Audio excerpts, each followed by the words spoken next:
Hey everyone, welcome to another House Caraan video. Sa video na to, we'll show you how to use GCash. And if you're interested, please keep on watching.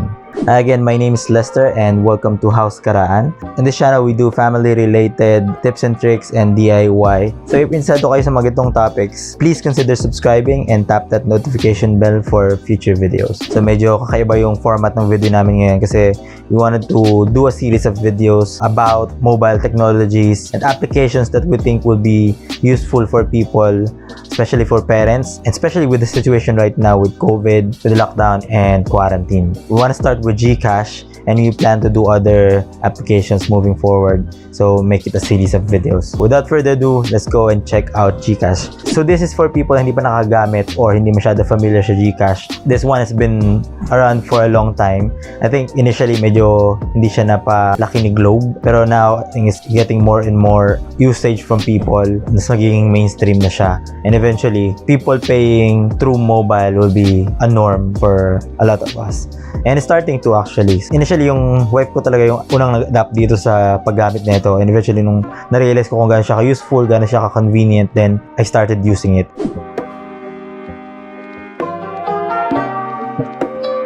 So let's get on with the demo.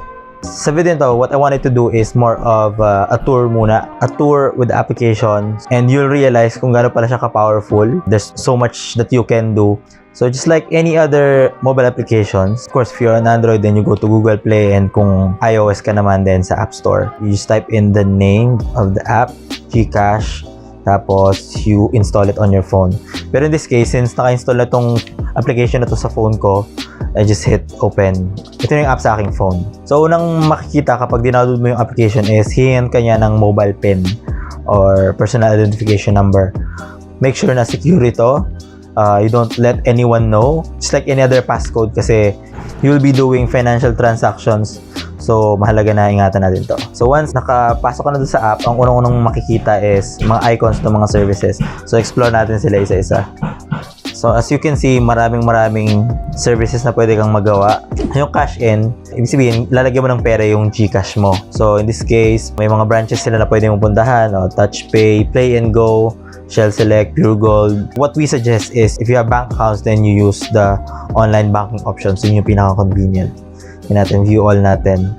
Pure Gold, Save More, Hypermarket. Ayan, marami namang branches na pwede kang mag-reload talaga. Palawan, Pawn Shop, Tambuting, sa Globe mismo, lot of bayad centers. Sobrang maraming options. LBC. If worried ka na baka paglalagay ng pera dito is medyo hassle, then you now know na sobrang daming options. Check kung nandito yung bangko mo. So, BPI, Union Bank, MasterCard, all the major banks in the Philippines, andito naman sila. Let's check yung ating send money. I think this would be one of the major perks of having GCash, na pwede ka magpadala ng pera in a lot of different ways online. Once na nakapag-top up ka na, then marami ka nang pwedeng gawin. Like, ito, express send. Lagay mo lang yung mobile number ng another person na may GCash, then pwede ka nang magbigay sa kanya. If you're paying someone, then that's one thing you can use. Send with a clip. So ayan, may mga tutorial din naman kung paano siya gawin. Make sending money more fun. Attach photos, videos with more the money you spend. Galing, di ba? So add ka ng photos. You can send photos with stickers, frames, and doodles plus 10-second videos too. I think bagong feature to. To be honest, I haven't used this, pero as you can see, meron naman silang easy to follow tutorial. Send ang pao. Surprise your loved ones with GCash ang pao. You can instantly and securely send paos to your family and friends. So it's more of gift certificate but in a form of GCash. Diyan, pwede mo na siyang gawin ngayon. Send to bank. Ito, palagi namin ginagamit if you're doing money transfer. Easiest and best way to do it. Hindi mo na kailangan pumila sa bangko. Hindi mo na kailangan punta sa ATM. Just do it on mobile. Next up, meron din silang feature to save money. I won't dive into this option. Just so you know na pwede kang mag-ipon ng pera using GCash.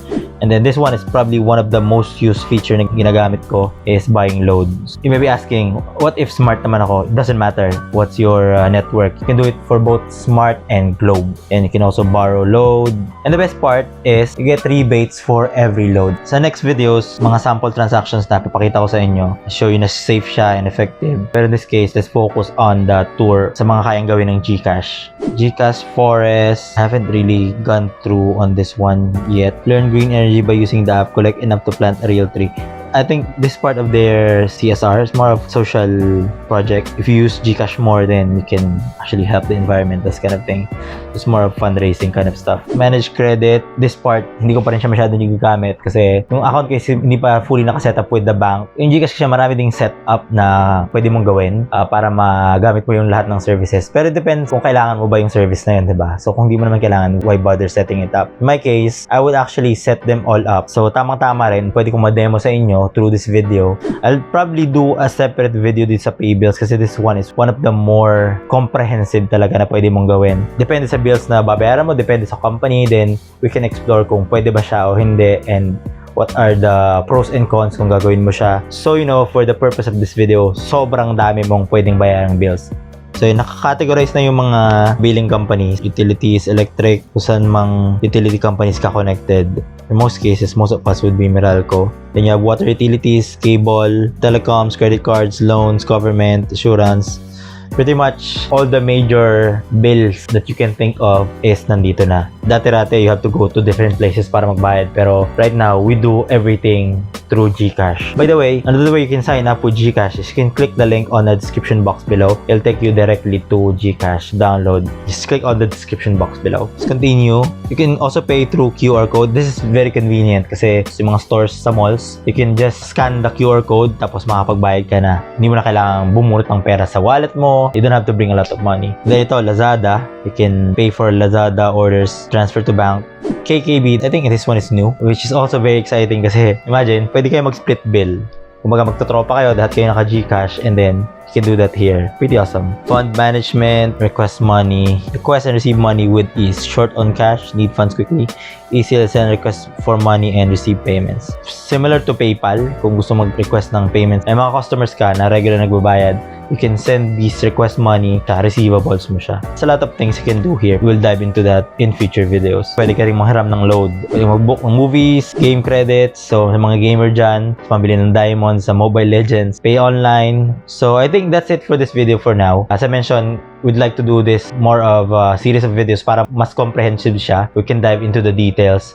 And for now, I hope you pick up something useful from this video. Be familiar with GCash. Of course, you can also explore it yourself, pero we highly encourage na panoorin yung mga susunod na videos namin para you can share your experiences, how it played out with the different transactions, and useful tips and tricks na rin para you can maximize the use of the application. Especially nga with the situation now na talagang if you can minimize yung pagkakataon na lumalabas ka, then you can stay at home and process the bills, especially receiving payments. If you're selling something today, then this would be an awesome way to do it. That is it for this video. Thanks so much for watching. Please don't forget to like, comment, subscribe, and see you in the next video. Bye-bye.